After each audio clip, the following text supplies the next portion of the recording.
Ma'am, I kept my promise. I came home. You grew into the man your father dreamed you'd be. Yes, I did it, and now I'm home, Mom. They mocked a female veteran in a wheelchair. Then her son's army unit surrounded the cafe. When Rachel Morgan rolled into Murphy's Cafe that Tuesday morning, she expected the usual stares and whispered comments. What she didn't expect was for her son's entire army unit to surround the building 6 minutes later, turning her daily humiliation into a moment of honor that would change everything. The morning sun streamed through the windows of Murphy's Cafe, casting long shadows across the worn linoleum floor of what had once been the heart of downtown Riverside. The small Ohio town had seen better days. Empty storefronts lined Main Street like missing teeth. And the cafe served as one of the few gathering places where locals could still find community over coffee and conversation. Rachel Morgan navigated her wheelchair through the narrow entrance, the familiar weight of stairs following her movement. At 42, she carried herself with the quiet dignity of someone who had learned to face each day as a small victory. Her auburn hair was pulled back in a practical ponytail, and her green eyes held depths that spoke of experiences most people couldn't imagine. The prosthetics where her legs should have been were hidden beneath loose-fitting jeans, but her wheelchair made her condition obvious to anyone who cared to look. 3 years had passed since the IED explosion in Afghanistan that had changed everything. Rachel had been a combat medic with the 82nd Airborne, serving her second deployment when her convoy hit the roadside bomb. In the chaos that followed, she had continued treating wounded soldiers, even as her own life ebbed away her actions, saving 4 lives before she lost consciousness. The Purple Heart and Bronze Star she'd received seemed small compensation for the legs she'd lost, and the career that had ended in a hospital bed in Germany. Now Rachel lived in the small town where she'd grown up, the same place she'd been so eager to leave at 18. Her son, Liam, now 22 and serving his own deployment with the 101st Airborne, had been her anchor through the darkest days of recovery. Their video calls were the highlight of her week, though she never let him see how difficult her daily life had become. The stares, the whispered comments, the casual cruelty of people who saw only her disability rather than her service, these were battles she fought alone. Murphy's Cafe had become both sanctuary and trial. She came here every Tuesday morning partly for the coffee, and partly because she refused to let fear keep her home. The owner, Tom Murphy, was a Vietnam veteran who treated her with the respect she deserved, but he couldn't control every customer. A group of college students from the nearby community college had made her Tuesday visits increasingly uncomfortable. Their snickers and pointed comments turning what should have been peaceful moments into exercises in endurance. Rachel's decision to keep coming to Murphy's wasn't about stubbornness, it was about principle. She had fought for the freedom of every person in that cafe, including those who mocked her, and she wasn't about to surrender ground to ignorance and cruelty. Her strategy was simple: maintain dignity, ignore the harassment, and hope that eventually people would see past her wheelchair to the person inside. The harassment had started small 3 months earlier when the college semester began. A group of 5 students led by a young man named Brad, who seemed to think his father's money made him untouchable, had claimed the large corner table as their regular spot. At first, their comments were whispered jokes about wheelchair girl and speculation about what had happened to her. Rachel had ignored them, focusing on her coffee and the book she always brought. But Brad's group had grown bolder over time, their comments louder and more pointed. They made jokes about damaged goods and charity cases, their laughter cutting through the cafe's morning quiet like broken glass. Other customers shifted uncomfortably, but said nothing, trapped between their own discomfort and the social paralysis that keeps good people silent in the face of cruelty. Rachel's plan for handling the situation was rooted in her military training: assess the threat, maintain situational awareness, and respond proportionally. She documented each incident mentally, noting patterns and escalation points. She could have reported them to the college administration or asked Tom to ban them from the cafe, but she chose a different path. She would outlast them, prove through her presence and dignity that their words couldn't break her. The first major escalation came when Brad accidentally knocked over her coffee while walking past her table.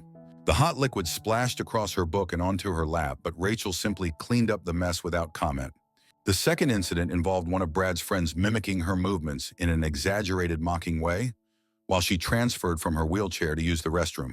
Again, Rachel said nothing, but Tom Murphy noticed and warned the group about their behavior. Their cruelty reached a new level the previous Tuesday, when Brad loudly wondered if people like that should even be allowed in public places. "I mean, it's depressing," he said, making sure his voice carried across the cafe. Some of us are trying to enjoy our morning. His friends laughed, but Rachel noticed that several other customers looked away in shame, their silence as cutting as the original insult. That night, Rachel had called Liam during his scheduled communication window. She hadn't planned to tell him about the harassment, but something in her voice must have given her away. "Mom, what's wrong?" he asked, his face concerned on the video screen. "You sound tired." "Just the usual stuff, sweetheart," she replied, forcing a smile. "How are things with your unit?" But Liam had inherited his mother's ability to read people, and he pressed until she admitted that some people at the cafe had been less than friendly. She made him promise not to worry, insisting that she could handle whatever small-town ignorance came her way. What Rachel didn't know was that Liam had immediately shared her situation with his squad leader, Sergeant First Class Martinez, who had served with Rachel's unit in Afghanistan. Martinez remembered the medic who had saved his best friend's life, and he wasn't about to let anyone disrespect her. Within hours, word had spread through the entire company about the female veteran being harassed back home. The plan that emerged from the barracks that night was simple, elegant, and designed to send a message that would resonate far beyond one small cafe in Ohio. Tuesday morning arrived with the crisp promise of autumn, the leaves just beginning to turn in the trees that lined Riverside's quiet streets. Rachel followed her usual routine shower coffee at home drive to Murphy's Café by 9 a.m., when the morning rush had died down, but before the lunch crowd arrived. She had no idea that 50 miles away, a convoy of military vehicles was making its way toward her small town. The harassment began the moment she entered the cafe. Brad and his friends were already at their corner table, and their conversation stopped abruptly when she appeared. "Oh, look," Brad said loudly enough for everyone to hear. "It's Tuesday. Time for the freak show." His friends snickered, but Rachel noticed that Tom Murphy's jaw tightened behind the counter. Several other customers looked uncomfortable, but as usual, no one spoke up. Rachel ordered her usual black coffee and a blueberry muffin and settled at her regular table by the window. She opened her book, A Biography of Eleanor Roosevelt, and tried to focus on the words. But Brad's group was just getting started, their voices growing louder and more pointed as they fed off each other's cruelty. "I heard she was in the military," one of Brad's friends said in a stage whisper. "Guess they'll take anyone these days." "I really don't know." The comment hit Rachel like a physical blow, not because it hurt her feelings, but because it dishonored every person who had served alongside her. Her hands tightened on her book, but she forced herself to remain calm. The escalation continued when Brad's girlfriend, a young woman named Ashley, who seemed to derive pleasure from others' pain, began speculating loudly about Rachel's injuries.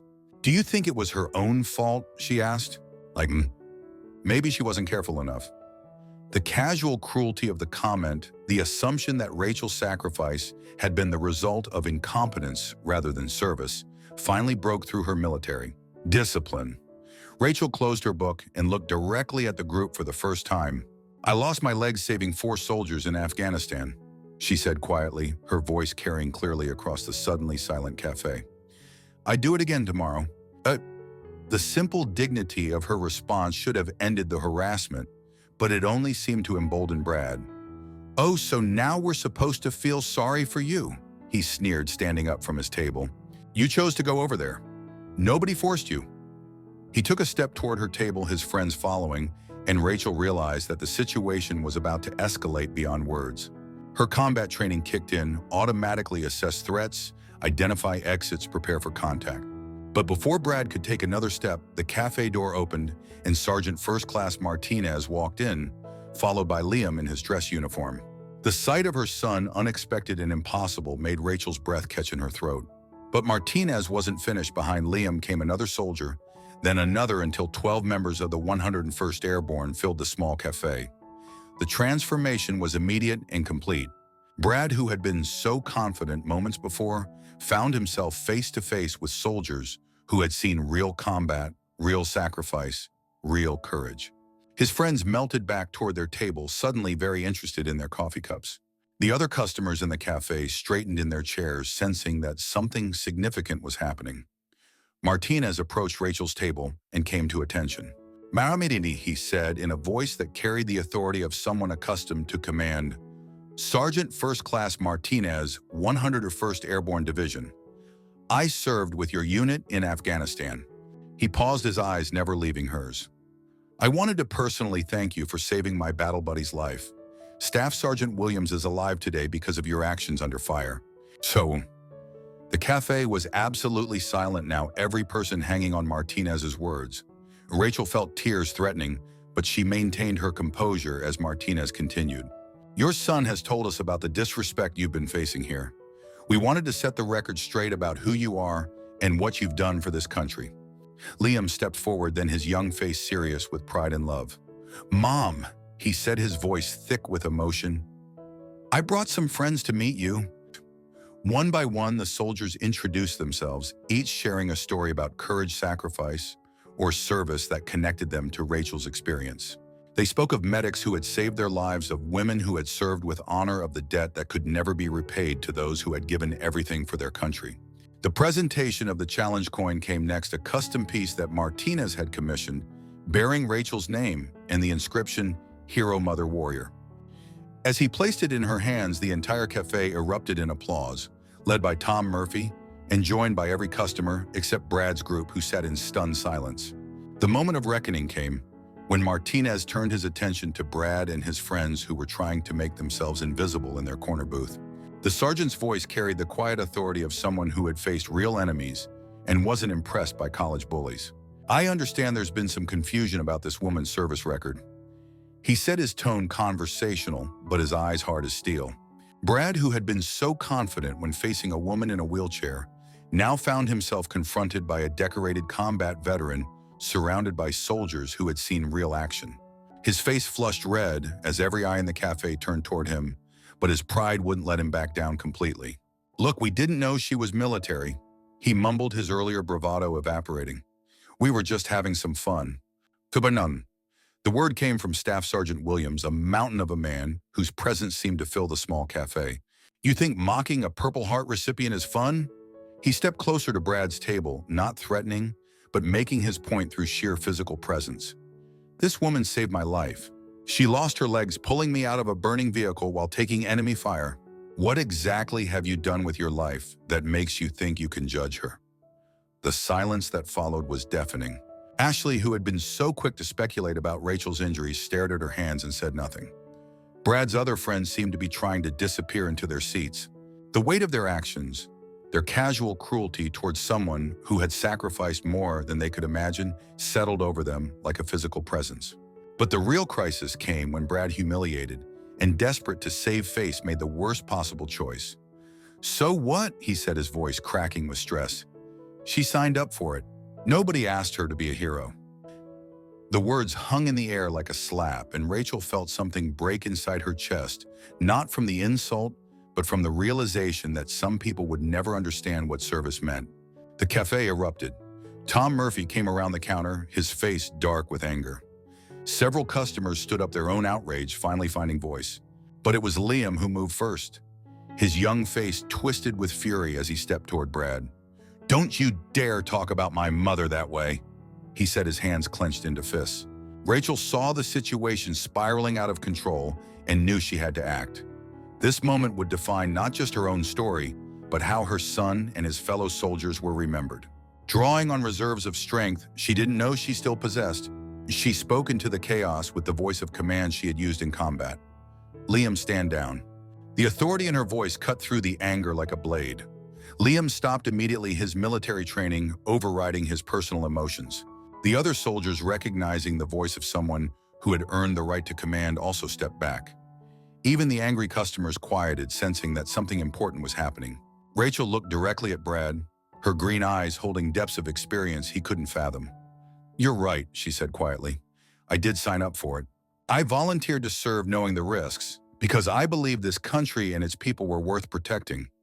That includes you, even when you don't deserve it. She paused, letting her words sink in before continuing. I don't need your gratitude, your understanding, or your respect. I have the respect of people who matter, my son, these soldiers, and everyone else who understands what service means. But I want you to understand something, the freedom you have to sit in this cafe and insult a veteran. I bled for that freedom. I lost my legs defending it. And I'd do it again tomorrow, even knowing that people like you would never appreciate the cost. The power of her words, delivered without anger or bitterness, hit Brad like a physical blow. For the first time, he seemed to truly see her, not as a target for his cruelty, but as a human being who had paid a price he couldn't imagine. His face crumpled and tears began streaming down his cheeks as the full weight of his actions finally registered. "I'm sorry," he whispered, his voice barely audible. "I'm so sorry. I didn't know. I didn't understand." The apology came too late to undo the damage, but it marked the beginning of a transformation that would ripple far beyond the walls of Murphy's Café. The transformation of Murphy's Café from a place of daily humiliation to a shrine of honor began with Brad's broken apology, but it was Martinez who orchestrated what happened next. The sergeant had served 3 combat deployments and understood the power of ceremony, the way ritual could heal wounds that words alone couldn't touch. What he planned for Rachel would become the stuff of legend in military circles. Mamer Martinez said, his voice carrying the formality of an official ceremony, "Would you please join us outside? There's something we'd like to show you." Rachel looked confused, but allowed Liam to help her navigate toward the door, the entire cafe following in respectful silence. Even Brad and his friends, their faces streaked with tears and shame, joined the procession. The scene outside Murphy's Café was something from a movie.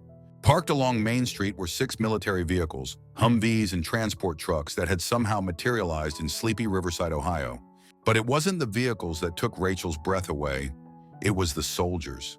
Dozens of them standing at attention, in perfect formation, their dress uniforms crisp in the morning sun. As Rachel emerged from the cafe, a command rang out. "Company attention." 50 soldiers snapped to perfect posture, their movements so synchronized it sounded like a single footstep. Then came the command that made Rachel's heart stop. "Present arms." Every soldier raised their hand in salute, holding the position as Martinez began to speak. "Ladies and gentlemen," Martinez announced, his voice carrying clearly down Main Street, "I present to you Sergeant Rachel Morgan, United States Army, 82nd Airborne Division, Purple Heart recipient, Bronze Star recipient, and the medic who saved 4 lives on October 15, 2021 in Kandahar Province, Afghanistan." His voice grew stronger with each word, pride evident in every syllable. The crowd that had gathered, townspeople drawn by the unusual military presence, began to understand what they were witnessing. This wasn't just a visit, it was a ceremony of honor for one of their own. Rachel sat in her wheelchair, overwhelmed by the display, as Martinez continued with the citation that had never been properly read when she received her Bronze Star. For heroic achievement in connection with military operations against an armed enemy, he recited from memory. Sergeant Morgan distinguished herself by exceptionally valorous actions while serving as a combat medic. When her convoy was attacked by an improvised explosive device, Sergeant Morgan, despite suffering severe injuries to both legs, continued to provide medical aid to wounded soldiers under intense enemy fire. Her actions directly resulted in saving 4 lives and demonstrated the highest traditions of military service. The silence that followed was profound. Rachel had never heard her citation read aloud, had never experienced the full ceremony that should have accompanied her medal. The Bronze Star had been presented in a hospital room in Germany, a quiet moment between her and a visiting general. This public recognition, surrounded by soldiers who understood the weight of her sacrifice, was the ceremony she had never received. But Martinez wasn't finished. "Order arms," he commanded, and the salutes dropped in perfect unison. Then came something unexpected. Rachel Morgan front and center. It was a command from her past, from drill sergeants and training exercises, and her body responded automatically. She wheeled forward to where Martinez stood, her military bearing evident despite her wheelchair. What happened next would be talked about in Riverside for generations. Martinez reached into his pocket and pulled out a small velvet box. "Mayametidi," he said, "this is from your brothers and sisters in the 101st Airborne, the 82nd Airborne, and every soldier who has ever served alongside a medic." He opened the box to reveal a custom medal, not official military decoration, but something more personal and meaningful. The medal bore the caduceus of the medical corps, surrounded by airborne wings, with an inscription that read, "To those who run toward danger to save others." Below it, in smaller text, "Rachel Morgan, hero, healer, warrior." Martinez pinned the medal to Rachel's jacket as the assembled soldiers began a slow, rhythmic clap that built into thunderous applause. The climax came when Liam stepped forward, his young face serious with emotion. "Mom," he said, his voice carrying clearly in the crisp morning air, "I want everyone here to know something. Growing up, I thought my mom was just my mom. I didn't understand that she was also a hero. I didn't know about the lives she saved, the sacrifices she made, the courage she showed every single day. His voice broke slightly, but he continued. I'm proud to be her son, and I'm proud to serve in the same army that she served in. The emotional peak of the ceremony came when Rachel finally spoke. Rising slightly in her wheelchair, she looked out at the assembled soldiers, the townspeople, and yes, even Brad and his friends who stood at the edge of the crowd. I didn't serve for recognition, she said, her voice strong despite the tears streaming down her face. I served because I believed in something bigger than myself. I served for the person standing next to me, for the country that gave me opportunities, and for the future I wanted my son to inherit. She paused, looking directly at Brad. I served for the right of young people to make mistakes, to learn to grow into better versions of themselves. That's what freedom means, the chance to be wrong and still have the opportunity to make it right. Her words carried forgiveness without weakness, understanding without surrender. The ceremony concluded with something unprecedented. The entire company of soldiers, followed by the townspeople, followed by the customers from Murphy's Café, formed a receiving line to shake Rachel's hand and thank her for her service. It took over an hour, but no one left. Each person who approached her seemed to understand that they were part of something larger than themselves, something that would change how they saw service, sacrifice, and the true meaning of heroism. The video of Rachel's ceremony, recorded by dozens of phones and shared across social media platforms, went viral within hours. The image of a female veteran in a wheelchair, surrounded by saluting soldiers with the small-town cafe in the background, became a symbol of honor triumphing over ignorance. Major news networks picked up the story, and Rachel found herself at the center of a national conversation about how society treats its wounded veterans. Brad and his friends became unlikely advocates for veteran awareness on their college campus. The young man who had once mocked Rachel's disability now organized fundraisers for wounded veteran organizations and spoke openly about his own transformation. His testimony about the power of understanding and forgiveness became part of orientation programs for new students, helping prevent others from making his mistakes. Murphy's Café was transformed overnight from a small-town diner into a pilgrimage site for veterans and military families. Tom Murphy, with Rachel's blessing, created a wall of honor featuring photos and stories of local veterans. The corner table where Brad's group had sat became a memorial space where visitors could leave notes of gratitude and support for wounded warriors. Rachel's story sparked legislative action at both state and federal levels. The Rachel Morgan Act provided funding for accessibility improvements in public spaces and mandated sensitivity training for businesses serving veteran communities. More importantly, it established support networks for wounded veterans, transitioning back to civilian life, addressing the isolation and discrimination that many faced. The challenge coin that Martinez had presented to Rachel became the model for a new tradition in the 101st Airborne. Every soldier deploying overseas received a similar coin with instructions to present it to a veteran in their home community upon their return. The program, called Honoring Those Who Served, created connections between active duty personnel and veterans while raising awareness about the ongoing needs of wounded warriors. Rachel herself became a sought-after speaker, traveling the country to share her story and advocate for veteran rights. But she never forgot the lesson of that Tuesday morning in Murphy's Café, that change begins with individual encounters, with the choice to respond to hatred with dignity, and with the understanding that everyone, even those who hurt us, has the capacity for growth and redemption. Her wheelchair became not a symbol of limitation, but of the strength that comes from refusing to be defined by others' perceptions or prejudices.